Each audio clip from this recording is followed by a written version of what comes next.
Bonjour à tous les amis. On vous avait promis des invités. Enfin, Guillaume vous avait promis des invités. Et voilà, on se retrouve avec Adrien Mathieu, alias Scipionista sur Twitter. Tu es sur l'émission Hors-Jeu avec Braque et tu bosses aussi pour Le Point. Et je ne sais pas si tu as d'autres mentions à dire à nos abonnés, d'autres boulots que tu fais par-ci par-là. Salut Pablo, salut Guillaume, salut à tous les auditeurs du Journal du Réal. Bah écoute, merci pour l'invitation. Ouais, le CV, forcément, il est assez large et étendu. Il y a aussi les émissions sur Twitch, Formation FC, tout ça. Donc, on est, on va dire, un suiveur attentif de l'actualité footballistique. Footballistique et français, du coup. Surtout Et français, parce que tu bosses aussi pour l'équipe de France, je crois, depuis pas longtemps. alors, j'avais fait des émissions pour la FFF. Je suis aussi pas mal, tu sais, chaque mois dans une émission de la Ligue 1 pour présenter les jeunes talents dans le débrief. Donc, ouais, on est sur pas mal de terrains différents. Parfait. Donc, bon, Guillaume, c'est la meilleure personne pour nous parler de Tchouaméni, Mendy et Kamavinga. Je suppose que tu les as suivis cette saison, Adrien. Ah bah bien sûr, le Real fait partie des incontournables, des inévitables quand on parle de l'actualité football, parce que c'est un club qui va parler à tout le monde, qui a une grosse communauté en France, même voilà, qui est mondialement connu. Et forcément, on sait qu'aujourd'hui, la Ligue des Champions, c'est avec la Coupe du Monde et l'Euro, c'est le tournoi, la compète qui rassemble le plus chaque mercredi, chaque mardi. Ça génère beaucoup d'attention, là, avec la finale à venir contre Dortmund et la 15e possible, c'est encore une fois quelque chose d'assez conséquent. Et oui, les Français, les joueurs du Real sont particulièrement suivis. On est attentif, évidemment, par rapport à l'équipe de France, parce qu'il y a quelques questions qui se posent sur leur rapport, leur rendement, leur place qu'ils vont avoir Bien en sûr. Allemagne. Donc forcément, on en parle. Guillaume, tu lances le sujet? C'est ça. Bon, bah on va parler des Français du Real Madrid, comme Pablo l'a dit. Je pense que ça reste le sujet le plus intéressant. En plus, il y a aussi l'Euro qui arrive pour l'équipe de France. Pour ça, bah, on va parler déjà de la très bonne saison, du fait que trois Français sont des joueurs clés du Real Madrid, donc des titulaires, ou quasiment des titulaires. On va dire que Camavinga l'était pas contre le Toro Bayern, mais sinon, il y a trois Français titulaires dans potentiellement le plus grand club du monde. En tout cas, l'un des plus grands clubs du monde et un des plus grands clubs de l'histoire.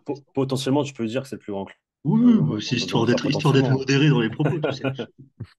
Bon, écoute, on va commencer par Tchouaméni, toi. Je sais que t'es supporter des Girondins comme moi en France, et donc t'as évidemment une petite place particulière dans ton cœur pour Aurélien Tchouaméni, puisqu'il est formé aux Girondins de Bordeaux depuis sa jeunesse, vraiment sa jeunesse pour le coup.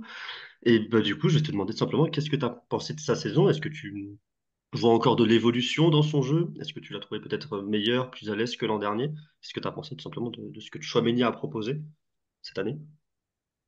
Bah, comme d'habitude, dans son rôle de l'ombre, il a été très bon. Et ce que j'ai aimé, c'est que il a fait partie d'un milieu du Real qui, après la saison dernière, où tu as eu la perte du titre en Liga, t'as pas eu de finale de Ligue des Champions, tu as été balayé par le site Guardiola, tu as eu l'arrivée de Bellingham. Et en fait, on s'est rendu compte qu'Ancelotti a quand même beaucoup modifié son milieu, à la fois sur le choix des hommes, mais aussi l'animation. Et tu vois, un Bellingham, on pouvait penser que ça allait être la pointe haute du milieu de terrain. Finalement, il s'est retrouvé quasiment neuf, avec un rôle beaucoup plus haut. Donc, Bellingham s'est détaché de certaines tâches défensives auxquelles on aurait pu voilà, s'attendre, comme il avait pu faire avec l'Angleterre ou Dortmund. Et au final, bah, tu as des joueurs qui ont profité de ça, d'une forme de redistribution des cartes, parce que Modric, voilà, il y a l'âge qui commence à peser, donc lui a eu un rôle peut-être un peu plus secondaire. Mais je pense à Valverde qui, avec Chouamini, a vraiment fait ce rôle de ces deux l'ombre. C'est pas les joueurs que tu vas citer parmi peut-être les 4 5 à chaque fois, parce que ils vont faire des stats comme Vinicius, ils vont avoir un rôle défensif majeur comme Lunin ou Rudiger, mais ils vont être tellement essentiels dans ce Real d'Ancelotti. Et tu as Toni Kroos, tu vois, qui fait une saison magnifique, qui revient à son meilleur niveau pour son last dance, puisqu'on a appris qu'il allait prendre sa Ouais. retraite, donc c'était assez intéressant. Et Chouameni, en fait, je trouve qu'il a fait Joe Chouameni, quoi, c'est-à-dire on lui demande de faire ce rôle de 6, de sentinelle, de récupérer beaucoup de ballons, d'être dans ce duel domaine-là. Évidemment, on peut toujours en attendre plus dans l'apport offensif. On a vu qu'il y a eu des beaux buts, des frappes de loin. Mais à Chouameni, encore une fois, il y a d'autres joueurs qui peuvent prendre ces responsabilités-là. Donc j'ai envie de te dire que c'est un petit peu du bonus.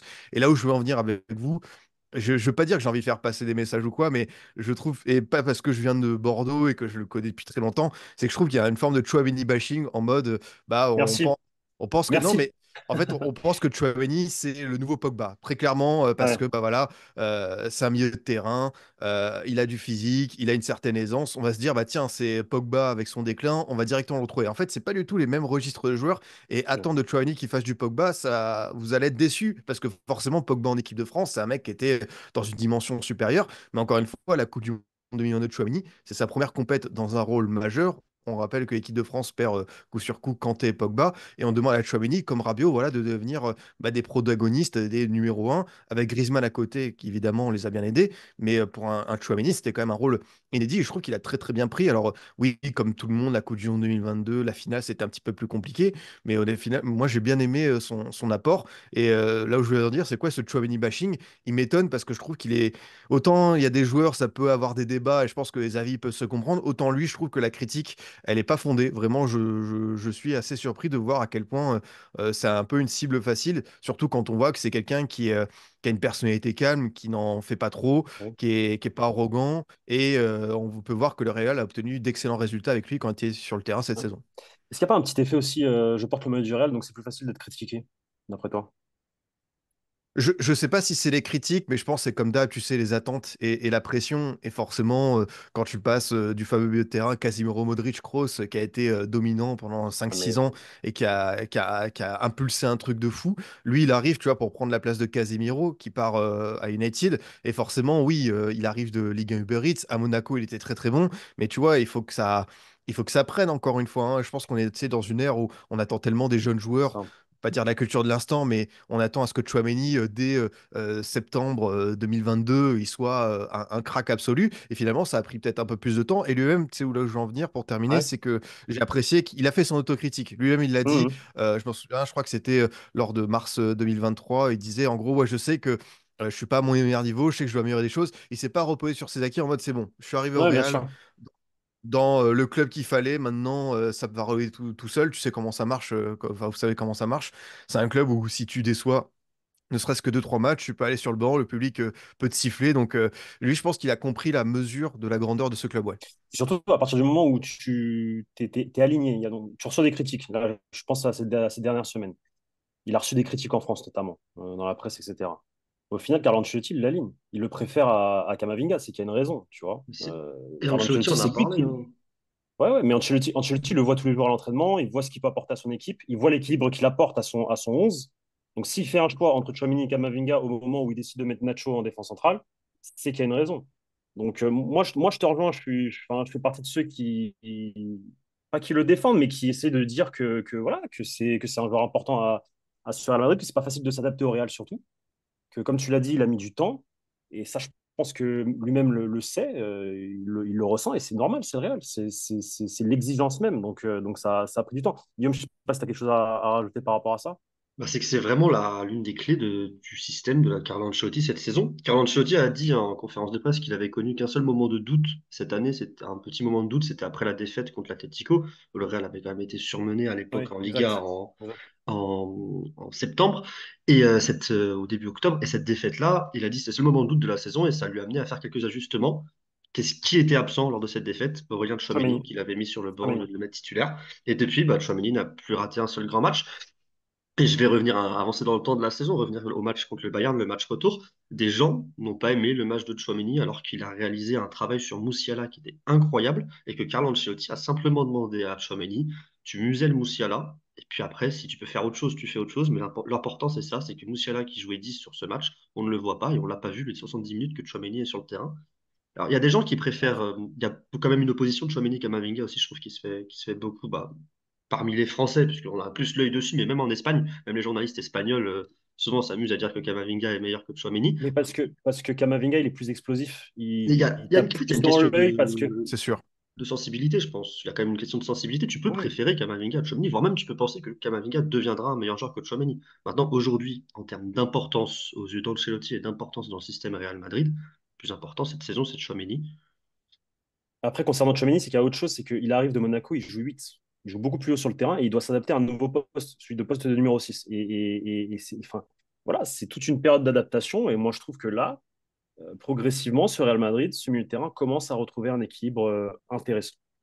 Est-ce que tu as été Qu'est-ce que tu as pensé quand tu as appris, comme tout le monde, là, on l'a appris il n'y a pas longtemps, il y a une semaine et demie à peu près, qu'il a joué plusieurs matchs avec un pied anesthésié. Moi, je trouve que ça montre quand même aussi sa mentalité et sa motivation. Surtout que ça n'a pas filtré sa blessure au métatarse.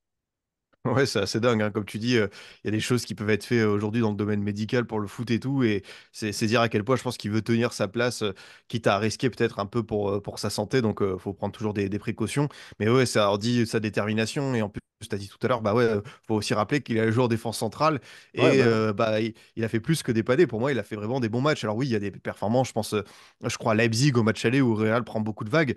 Au final, ils s'en sortent avec un clean sheet, une victoire 1-0 sur le but de Brahim qui est un petit peu miraculeux. Mais lui, tu vois, quand on le demande de l'associer avec Rudiger derrière, enfin, c'est quelque chose qu'il avait, moi, de ce que j'ai connu à Bordeaux, peut-être Guillaume pourra me contredire, mais pour moi, il n'a jamais joué en défense centrale. À Monaco, peut-être un ou deux matchs, et encore, je suis pas certain. Mais tu vois, c'est aussi ça en dit long, tu vois, sur sa volonté d'aider le Real au-delà de, tu sais, son rôle individuel, lui, sa personne, c'est se dire, tiens, moi, franchement, ce club, j'ai compris ce qu'on attendait en termes d'état d'esprit, en termes voilà, d'apport sur le terrain concret pour le collectif. Et si on me dit, bah tiens, aujourd'hui, pour être déterminant, important Real, tu vas jouer en défense centrale plutôt qu'au milieu de terrain, parce que c'est là qu'on a le plus besoin de toi, lui, il peut se mettre au diapason, et c'est ça que j'ai trouvé ouais, vraiment bluffant.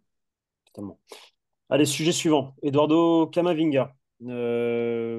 C'est aussi une très bonne nouvelle cette saison, son niveau, sa forme. Il va jouer l'Euro. Comment tu analyses sa progression enfin, il n'a pas du tout le même rôle par rapport à la première saison d'ailleurs où il joue ce rôle de revulsivo, comme on dit en espagnol, sortie de banc pour exploser les défenses adverses. Ouais, Ton ouais, analyse. ouais, ce que j'ai aimé, c'est forcément passer d'un statut un petit peu de super sub, comme tu le dis, à quelqu'un qui va pouvoir avoir un apport un peu plus concret sur 70-80 minutes, tout en gardant bah, ce qu'on attend de lui, cette fameuse explosivité, cette capacité de projection. Ça va pas se concrétiser forcément en stats but passive, mais en même temps, il va avoir un apport tellement important dans le camp adverse pour libérer des espaces, pour créer du décalage pour un Vinicius, un Rodrigo, un Bellingham. Mais je pense que c'est ce qu'Ancelotti recherche avec lui. C'est pareil, c'est comme un petit peu de Chouameni, hein. C'est un joueur qui a été baladé à plusieurs postes, le 6, latéral gauche, le 8. Et là, ce qui va intéresser pour l'équipe de France, c'est est-ce qu'il peut être une alternative à Adrien Rabiot? Parce que en tant que gaucher, dans ce demi-espace, avec voilà, on sait qu'il y a un Kylian Mbappé qui va pas revenir pour décembre. On a un Théo Hernandez qui est assez offensif. Est-ce que Camavinga, tu vois, peut être vraiment ce mec qui va très bien défendre? Parce que Rabiot, faut le dire, il le fait très. C'est un rôle qui lui convient en équipe de France. Et moi, là, ce que je préfère chez Camavinga, c'est bah, son apport balle au pied par rapport à Rabiot que j'ai trouvé un petit peu timide, un petit peu timoré, que ce soit avec la Juve ou l'équipe de France ces derniers mois. Donc c'est là où peut-être il y a une carte à jouer. Après, je pense que Deschamps, tu vois, il part vraiment son 11 quasiment calqué sur celui de la dernière Coupe du Monde. Donc à voir ce que Cavega pourra en tirer. Mais on sait que dans ce milieu de terrain, il y a une hiérarchie qui est un peu mouvante. Il y a eu le rappel de Kanté. On a Chouameni qui doit revenir de sa blessure. Donc je pense que Camavinga aura un temps de jeu assez intéressant lors de cet Euro. Et surtout, on sait que c'est un groupe qui, mine de rien, assez relevé avec une Autriche que beaucoup annoncent comme une équipe sous-cotée. Les Pays-Bas, même si la France a l'habitude de plutôt dominer ces dernières années, ça reste un adversaire costaud pour un premier tour. Donc tu vois, le rôle de Camavinga sur cet Euro va beaucoup m'intéresser. Mais pour revenir au Real, ouais, je trouve qu'il a livré des performances, des prestations très costauds, très intéressantes. C'est vrai qu'on compare, tu sais, beaucoup. Bon, désolé pour les plus jeunes, mais ça parlera à Edgar Davids. Donc Ouais, forcément, dans ce ouais. qu'il peut dégager, un petit peu moins de grosses cuisses parce que Edgar Davids, c'était le niveau XXL. Mais un Camavinga a cet apport balle au pied qui est super, super intéressant. Je pense qu'il peut évidemment gagner encore en précision dans le dernier geste, peut-être en endurance. Mais encore une fois, autant Chouameni, je te disais tout à l'heure, c'est un 2000, donc c'est un joueur qui, à 24 ans, voilà, on peut encore en attendre. Là, Kamavinga, c'est un 2002. Il faut rappeler à quel point c'est un jeune joueur, ce qui est assez fou. C'est Kamavinga, oui, on le connaît depuis qu'il a 16 ans, cette fameuse prestation avec le Stade Rennais face au PSG, mais ça reste très très jeune, encore plus à l'échelle du Real Madrid. Donc j'aime cette idée de progression pas à pas jusqu'à arriver à vraiment une saison excellente qui pourrait être la saison prochaine, celle d'après. Mais en tout cas, on est vraiment sur une belle courbe et ça, c'est satisfaisant. Il va passer un Guillaume? nouveau cap, logiquement, la saison prochaine, puisque la retraite de Tony Kroos, si Ancelotti Ouais. décide de garder le même système, bah, ça peut potentiellement le propulser en tant que titulaire. Là, il est actuellement, on va dire, titulaire régulier, mais bien en tant que titulaire indiscutable au Real Madrid. Et je pense que ça ne peut que lui faire du bien prendre du temps de jeu et de prendre en expérience. Parce que moi, j'ai vraiment ce ressenti avec Kamavinga que tout va venir, en fait. C'est vraiment une progression qui est linéaire, une progression qui est logique, et les détails qui restent à régler côté Kamavinga, c'est-à-dire peut-être un petit peu le danger sur le but, que ce soit en frappe ou en dernière passe, et l'aspect, on va dire, rigueur tactique, concentration, parfois quand il est en rôle de 6 surtout, ces deux choses-là, moi j'ai l'impression que c'est des choses qui vont venir naturellement avec l'âge, avec le temps, avec Kamavinga. J'ai vraiment, c'est peut-être le joueur sur lequel le jeune joueur sur lequel j'ai le moins de doutes dans le monde du football actuellement, à quel point il a l'air d'être calme, posé, conscient de ses forces, conscient de ses quelques faiblesses et ses axes d'amélioration. Et je ne peux que croire en lui. Et en tant que Français, on ne peut aussi que croire en lui, je pense, en équipe de France, pour cet Euro déjà dans un rôle sans doute de sortie de banc et ensuite à terme, rôle de titulaire. Justement, Adrien, je voulais te lancer sur ces axes de progression. Tu es d'accord avec nous qu'il a quand même voilà, une petite marge de progression par rapport à notamment cette expérience en fait à avoir, à apprendre. Voilà, c'est l'accumulation des matchs qui va faire ça. Parce que des fois, tu as l'impression que, ouais, ce que je remarque, hein, il va te faire une petite faute bête, mais parce que tu sais, c'est plus de la maladresse qu'autre chose. Tu vois ce que je veux dire? Tu es d'accord sur ça aussi? Ouais, forcément, c'est là où tu peux aller chercher les gains marginaux et ce qui va lui Mm. permettre de grandir encore. On a dit la concentration, le fait de pouvoir être à un niveau de performance égal sur 70, 80 minutes, voire 90, se rapprocher d'un joueur sur qui tu peux compter l'ensemble d'un match. Mais tu vois, ce que j'ai vu contre Manchester City, ce que j'ai vu contre le Bayern, je trouve ça donne des signaux très positifs sur le fait qu'il puisse arriver à ce niveau-là, qu'on attend de lui un joueur qui puisse être irréprochable. Et ça va lui donner vraiment un boost de confiance assez intéressant. Et tu as raison, plus ce game de le souligner, hein. C'est vrai qu'il y a un été qui va être tournant avec Toni Kroos. On va voir la situation de Modric, mais c'est vrai qu'il y a peut-être une place de titulaire indiscutable parce que là, c'est vrai que son temps de jeu a encore augmenté, mais jusqu'à là, devenir voilà, un des joueurs, tu arrives sur la feuille de match, tu coches son nom en premier. Là, c'est ce qui lui manque encore un petit peu en termes de stature au Real. Mais moi, je suis d'accord avec Guillaume. C'est vrai que par rapport au talent, par rapport à ce qu'il a dégagé très très tôt, il va s'en rapprocher un jour ou l'autre. Il faut encore être un petit peu patient. Mais voilà, on a pas d'été tournant. Ce qui va se passer avec l'Euro, peut-être que finalement, c'est aussi avec l'équipe de France que le déclic en club peut venir, parce que le fait d'être aussi important avec les Bleus, c'est peut-être c'est dans la tête, ça peut aller très très vite, même si c'est un jeune joueur qui a l'air d'avoir la tête sur les épaules, qui a un discours, je trouve, assez intéressant, il est souriant, il est terminé, mais tu sais, peut-être que cette situation en équipe de France, mine de rien, je dis pas que ça peut le perturber, c'est le fait de se dire, je vais arriver à être un titulaire indiscutable aux yeux de Deschamps. Peut-être que ça peut jouer aussi à côté avec ses performances au Real. Il se dit, est-ce que je dois pas, à force de vouloir être trop parfait, bah finalement, je vais commettre cette petite erreur qui va le mettre dans le dur. Mais quoi qu'il arrive, ouais, sur l'avenir, Kamavinga, moi, je me fais pas de soucis. C'est sûr et certain. Très bien. Bon, Kamavinga, Tchouaméni, c'est good. On va passer à Ferland Mendy, qui a connu une saison 2023 remplie de galères à cause des blessures. Sa saison 2022, on se souvient encore, elle est magistrale. Enfin, le niveau affiché en Ligue des Champions et en Liga, voilà, c'était un joueur clé de Carlo Ancelotti en 2021-2022. Et qui l'aurait cru, mais voilà, quand on a commencé cette saison 2023-2024, jamais on n'aurait pu imaginer que Ferland Mendy allait retrouver ce niveau, et encore moins qu'il puisse être appelé par Didier Deschamps pour disputer l'Euro. Donc c'est un bel accomplissement. Comment toi, tu analyses cette saison de Ferland Mendy? Est-ce que tu y croyais d'ailleurs?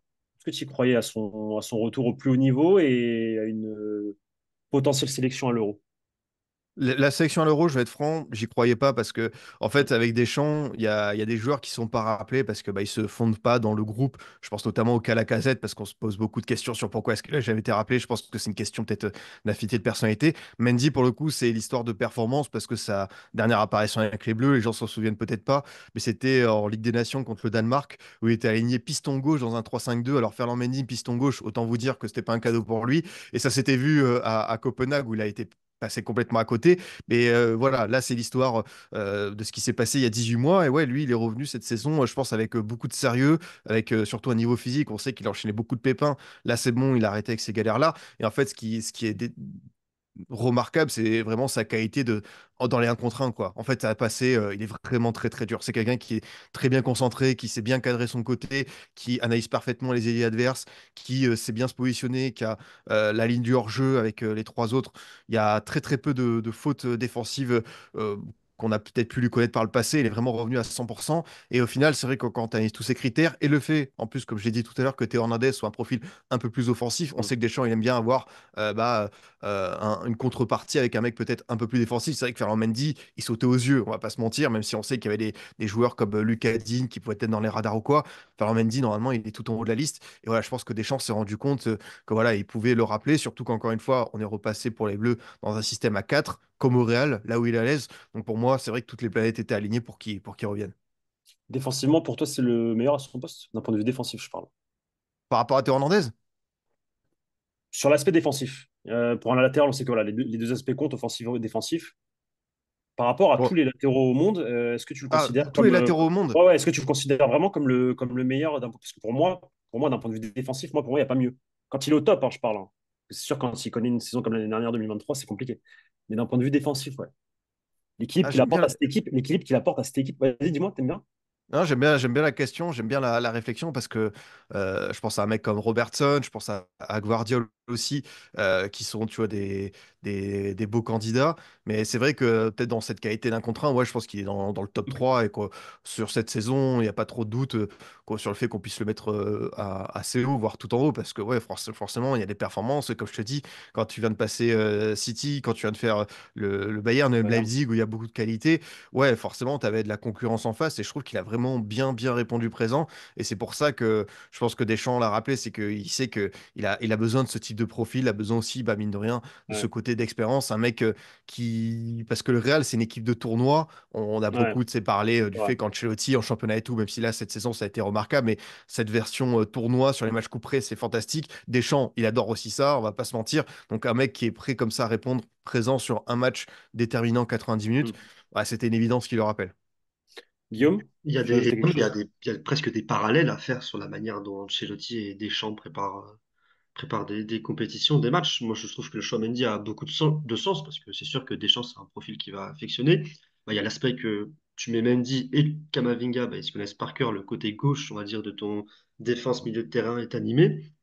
Et je pense, ouais, moi, je pense vraiment que Ancelotti le dit, Mendy il le voit comme un joueur essentiel. D'ailleurs, Ancelotti pousse beaucoup côté Real Madrid pour garder Mendy.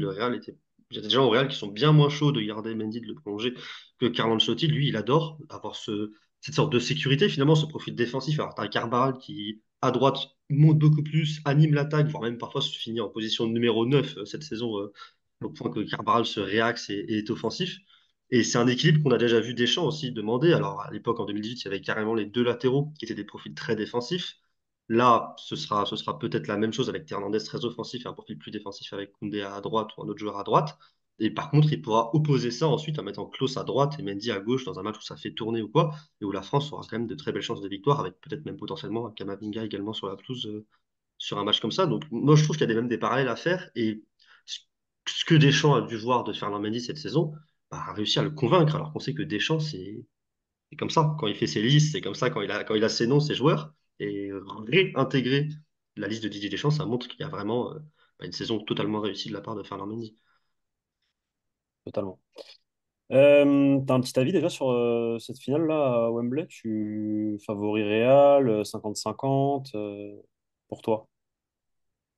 Après, évidemment, on est toujours un petit peu hipster, on aimerait que ça change et tout. Puis Dortmund, une comète qu'on n'a pas vu venir, voilà, pour Marco Reus et tout. Mais après, tu vois, c'est encore une fois, je vais faire dans le cliché, je vais pas faire des titres de films RMC Sport. Mais oui, quand tu vois l'ADN, quand tu vois le côté inébranlable du Real Madrid dans cette compétition, tu te dis, bah, s'il la gagne, il y aura pas photo, il y aura pas débat. Donc après, moi, j'aimerais voir comment Dortmund va se comporter défensivement. Ouais, Parce que je trouve que les performances contre le PSG étaient costauds. Et là, tu as beaucoup de dangers. Tu en as un peu plus aussi, on va pas se mentir. Donc, ça va être quelque chose. Puis, tu sais, le côté émotionnel, Marco Reus, Toni Kroos, peut-être Mats Hummels. Il y a beaucoup de choses à dire. Mais ce qui est sûr, c'est que voilà, les deux équipes méritent totalement d'être là. Et on espère que voilà, le suspense ne sera pas trop tué. Et c'est vrai que les dernières finales de Ligue des Champions, ouais, c'était pas, tu vois, dingo. Donc, on aimerait avoir aussi un petit spectacle pour ouais, se bien sûr. divertir. Bon, en tout cas, Guillaume, je vais décevoir nos abonnés, mais s'il y a bien une finale que le Real Madrid doit perdre et que je dois voir de mes propres yeux, c'est celle-là.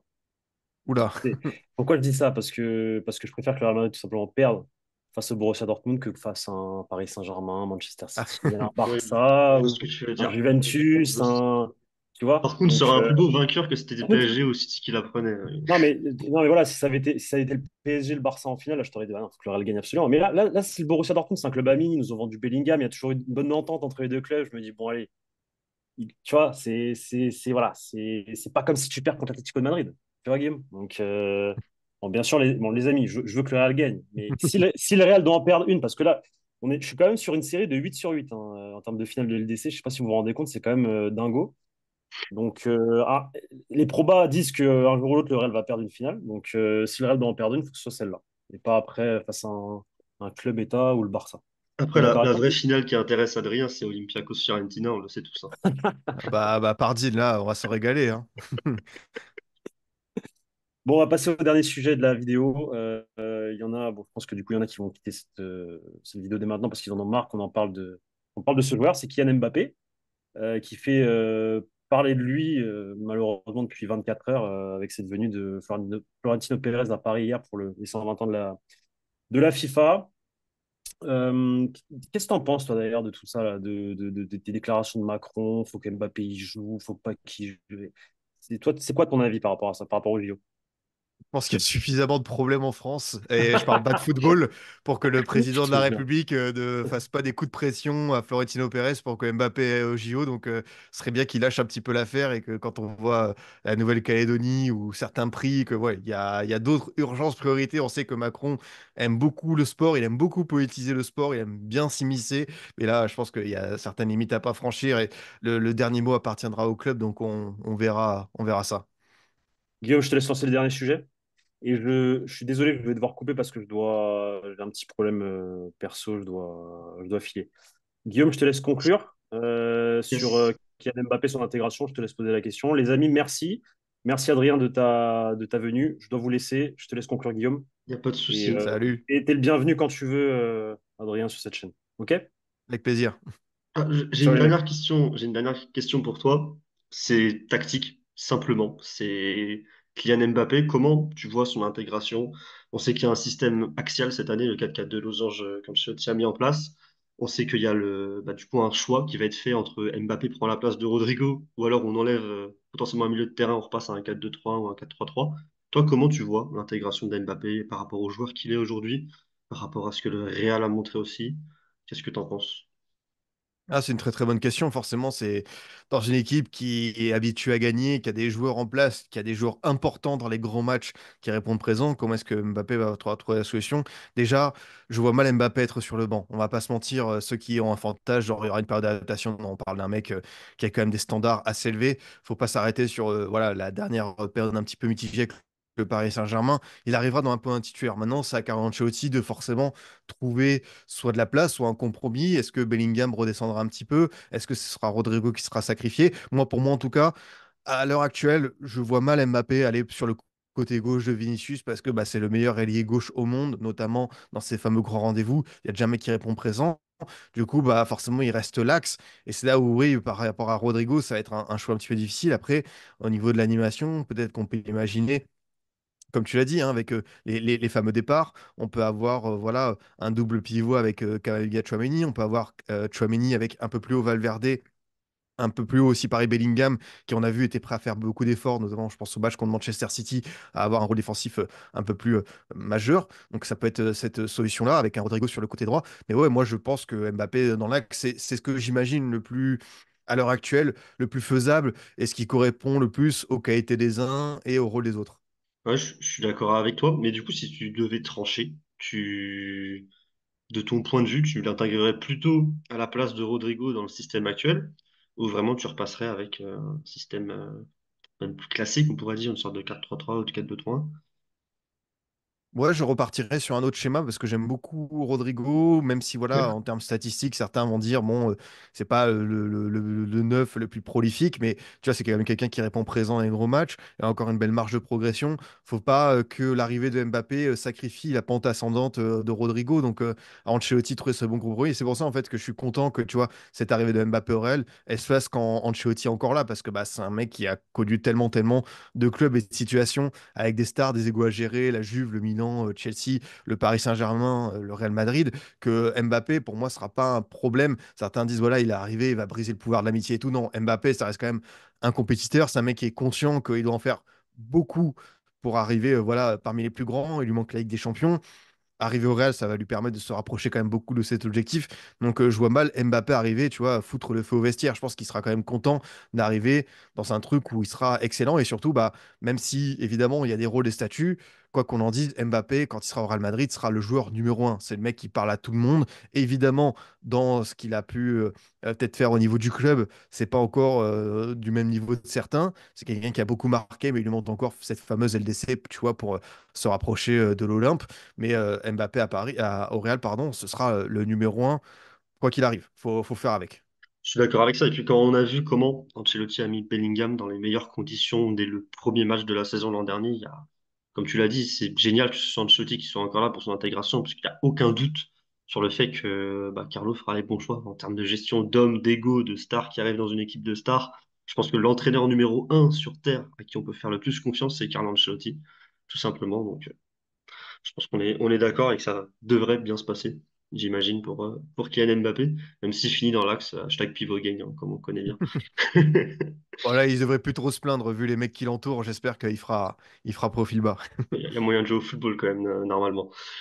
Bon, merci à toi, Adrien, d'avoir tourné cette vidéo avec nous sur les Français du Real Madrid. Évidemment, on espère t'accueillir à nouveau dès que tu veux ou dès qu'il y a un sujet qui le permet. C'était un bonheur de pouvoir faire cette vidéo avec toi. On s'excuse que Pablo ait dû partir un petit peu avant, mais bon, bah, il a pris la fuite. On s'est mis à parler tactique, il a pris la fuite, c'est normal. Et on se retrouve très bientôt. Merci à vous d'avoir regardé la vidéo jusqu'au bout. D'ailleurs, hein, dites-nous en commentaire ce que vous pensez de l'intégration d'Mbappé, si vous avez pensé des Français cette saison. Parce que ça fait quand même plaisir d'en voir trois titulaires au Real Madrid, quatre la saison prochaine, sans doute. On verra comment ça s'anime. Mais en tout cas, merci pour cette vidéo. Et puis on se retrouve très bientôt sur la chaîne YouTube du Journal du Real. Salut à tous, ciao. Salut!